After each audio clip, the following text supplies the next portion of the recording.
What is there to see here? It's just a bunch of rocks and sand. But I think even with that initial reaction of, it's just rocks and sand, Death Valley slowly, I think, creeps into everyone's heart. The extreme heat and aridity of Death Valley definitely give it a certain character. The feeling you get out here, maybe at first, is a bit unsettling. All this exposed rock and sand, there's not a lot of plants growing. You don't see a ton of wildlife out here. Feels like it could be sort of a dangerous place. Just the name itself, Death Valley, has a certain connotation that kind of evokes fear. But over time, as you recalibrate your senses, the exposed landscape here also can offer a sense of peace and stillness.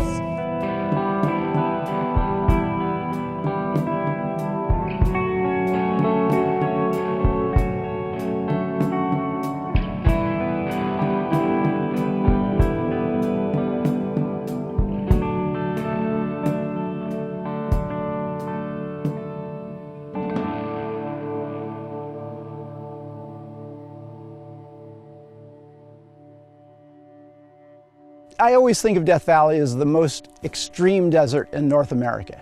And for extremes, it's the hottest, driest, lowest spot around. The hottest temperatures recorded in the world, the driest spot in the country, less than 2 inches of rain. And then down at Badwater Basin, minus 282 feet, the lowest spot in North America. When you look at the topography around here, you look at the huge mountain ranges, 6,000 to 8,000 feet on one side, 8,000 to 11,000 feet on the western side, that kind of traps the heat in. We have this low basin, low elevation, extremely dry air. So as Death Valley heats up during the summer, as a high pressure system settles over the west, that hot air rises, cools, it's kind of trapped in the valley, and it circulates there and heats up day after day until we get these extreme temperatures, usually in June, in July or August. It's hard to describe the heat here, but one way I can describe it is that everybody has a household oven. Turn that oven onto the highest temperature, let it heat up for a while, and then open the door, stick your face near it, and you feel that rush of that just hot, dry air coming out of your oven. That's what it feels like here. But a normal day in Death Valley, the wind is blowing, it's 120, 125 degrees, sometimes 130 degrees, and you have that forceful hot air blowing on you. Instantly evaporates the sweat that's coming off your body, instantly dries your clothes. You reach behind your ears and on your neck, and you wonder how all that crystallized salt got there, and that's you sweating without even realizing it. That's how hot Death Valley is in the summer. All of that combined makes it a very dangerous place.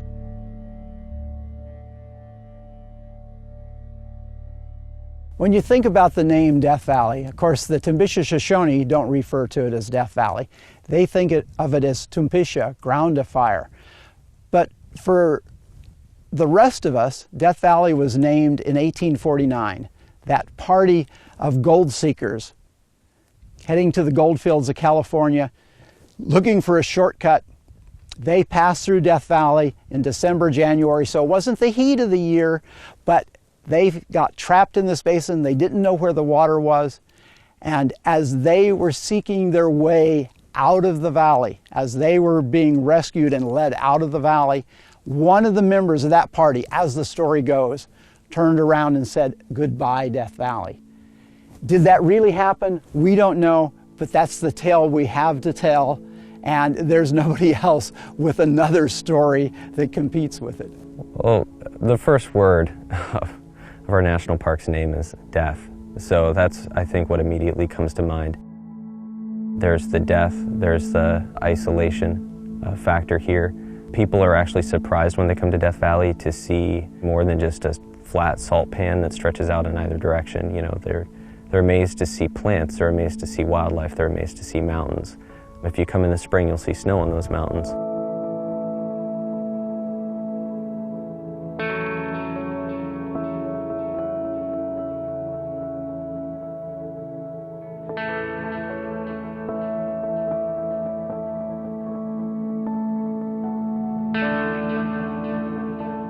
I think the name gives people enough of a negative impression that it allows them to be pleasantly surprised when they see there's water, when they see there's oasis, when they see there's plants and animals that do survive here. That's a very positive. So that many people are like, well, why do you call it Death Valley? There's actually life here. We recently had comments in the visitor center where people said it should be called a hiker's paradise. And of course, living here as long as I have, I do think it is a hiker's paradise.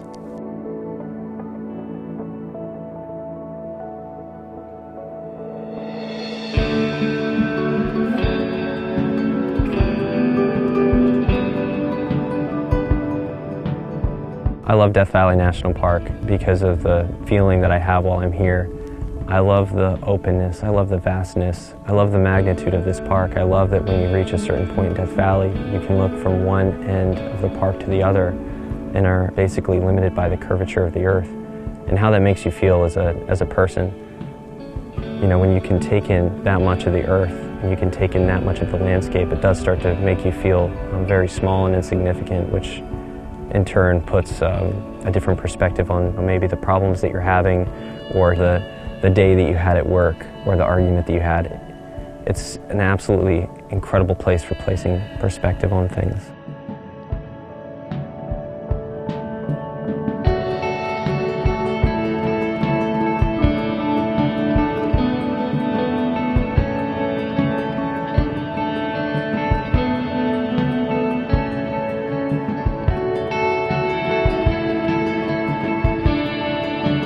A lot of people, when they think of our national parks, they want to go to Yosemite National Park or Yellowstone National Park, you know, which is great. Those parks are beautiful, but Death Valley National Park has everything that those parks have to offer. It has the incredible scenery, it has amazing wildlife, and one of the great things about Death Valley is it doesn't have the wall-to-wall visitors that other parks experience.